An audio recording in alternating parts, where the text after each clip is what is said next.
বাচ্চার বুকে ঘর ঘর আওয়াজ হচ্ছে, বাচ্চার কাশি হচ্ছে। হ্যাঁ, কখন ডাক্তার দেখাতে হবে এবং কখন বাড়িতে রেখেই চিকিৎসা করা সম্ভব? নমস্কার, আমি পূর্ণিমা সরকার, পেশায় একজন নার্সিং অফিসার। এখন শীতকাল, আর অনেকেরই বাড়িতে ছোট বাচ্চা রয়েছে। তাদের বুকে কফ জমে ঘর ঘর আওয়াজ হচ্ছে, কারুর বারবার কাশি হচ্ছে, কারুর আবার ঘর ঘর আওয়াজ তো হচ্ছে, সেই সঙ্গে কাশিও হচ্ছে, কিন্তু বুঝতে পারছেন না বাড়িতে রাখবেন নাকি ডাক্তারের কাছে নিয়ে আসবেন।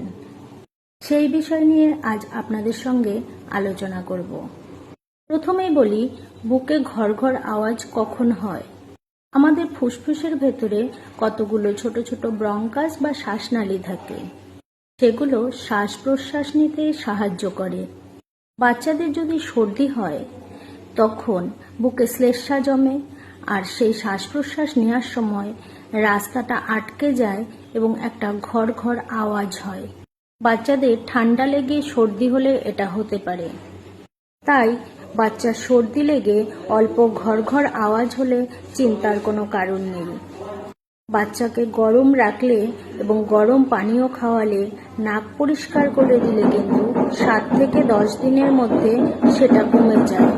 বাচ্চাদের শরীরে ইমিউনিটি পাওয়ার কম থাকে, তাই তারা কফটাকে বের করতে পারে না, আর এটা হয়ে থাকে।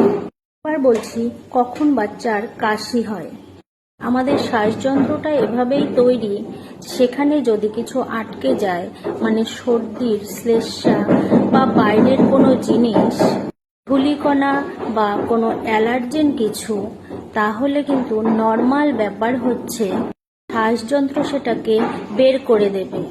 আর তাই শ্বাসযন্ত্র খুব ফোর্সফুলি কাশি দেয়, তখন সেই ফরেন বডি যা থাকে ভেতরে সেটা বাইরে বেরিয়ে আসে। এটা একটা নর্মাল ব্যাপার। শ্বাসনালীকে বা শ্বাসযন্ত্রকে রক্ষা করার জন্যই কাশিটা হয়। তাই শুধু কাশি হলে চিন্তার কোনো কারণ নেই। লেবু এবং মধু জল এবং গরম পানীয় খাওয়ালে সেই কাশি কিন্তু 7 থেকে 10 দিনের মধ্যে কমে যাওয়ার কথা। কিন্তু যদি এই সর্দি লেগে বুকে ঘর ঘর আওয়াজ সঙ্গে কাশি দুটোই থাকে, তাহলে কিন্তু বুঝবেন যে ইনফেকশন হয়েছে এবং সেটা গুরুতর। তখন কিন্তু অবশ্যই ডাক্তার দেখাতে হবে।